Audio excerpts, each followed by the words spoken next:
ને મિત્રો મજામાં.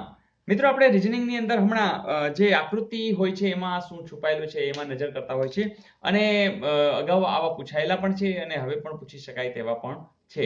તો જેમ કે અહીંયા એક આકૃતિ આપી છે એમાં કેટલા ત્રિકોણો છુપાયેલા છે. મિત્રો મેં તમને અગાઉ વાત કરી તેમ કે સીધે સીધું ન ગણવું હોય તો સાઈડમાં એક ઊભું કરો. જેમ કે તમે આવી આકૃતિ દોરવાની ટ્રાય કરશો એટલે તરત પકડાશે કે ભાઈ આ એક ત્રિકોણ તો સર આવી ગયો. બીજું જેવી એક લીટી દોરશો ને તમને સમજાશે કે ઓ યસ આવા બે મળે છે. એક લીટી દોરવાથી બે તો બે અહીંયા પણ મળે છે, બે અહીંયા પણ મળે છે, એટલે બે તેરીને 6 તો 6 તો આ મળી ગયા. બીજું તમે કહેશો સર આ નાના નાના આપણે 6 ગણી લેવાય, ગણી જ લેવાય. તો કેટલા થઈ ગયા? તો બીજા 6 થઈ ગયા. તો 6 દુ 12 ને 1 13 તો થઈ ગયા. હવે તમારે આમ નજર કરવાની છે કઈ એવું રહી જાય છે. તો યસ તમે સાચા છો અને બિલકુલ સાચા એટલે છો કે તમે પકડી લીધું છે કે આ સર ત્રિકોણ આવે કે ન આવે, જરૂર આવે. તો આ એક ત્રિકોણ, તો પછી અહીંયા પણ એક અને અહીંયા પણ એક, તો 3 એ આવી ગયા. જવાબ આવશે 16. એવું ક્યાંય પૂછે, જરૂર આપ્યું છે.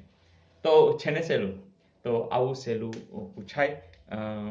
પેલા સહેલું ન લાગતું હોય તો હવે તમને લાગે તો બસ કામ પતી ગયું.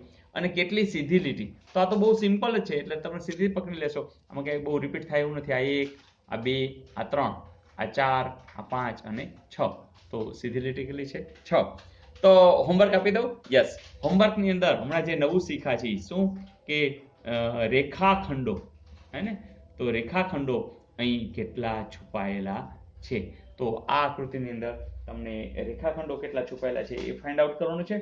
અને તમે કહેતા હો તો હું વિકલ્પ આપી દઉં 14, 12, 16 અને અન્ય. તો આ જ વિકલ્પ આપું છું. તો રેખાખંડો તમે ફાઇન્ડ આઉટ કરી દો. અને જો તમને અન્ય જવાબ આવતો હોય તો લખજો કેટલા રેખાખંડો દેખાઈ રહ્યા છે. Is it okay? તો બસ મિત્રો મજા આવી. That's good. મને ખ્યાલ છે તમે લોકો સરસ રીતે હોમવર્ક પણ કરી રહ્યા છો, તમારા મિત્રોને પણ શેર કરી રહ્યા છો વિડીયો. તો કેવી વાત છે કે મિત્રો પણ રાજી થતા હશે. તો બસ ધેટ્સ ગુડ. અને આ કામ આ રીતે જ કરવાનું છે. અને હા, ગઈકાલનું હોમવર્ક જોઈ લેવું છે ને? ચાલો જોઈ લઈએ. મિત્રો એવું પૂછ્યું હતું કે આ આકૃતિની અંદર રેખાખંડો કેટલા છે. તો મિત્રો હવે તમે આના માહિર થઈ જ ગયા છો. મોટાભાગના જવાબ પણ સાચો છે.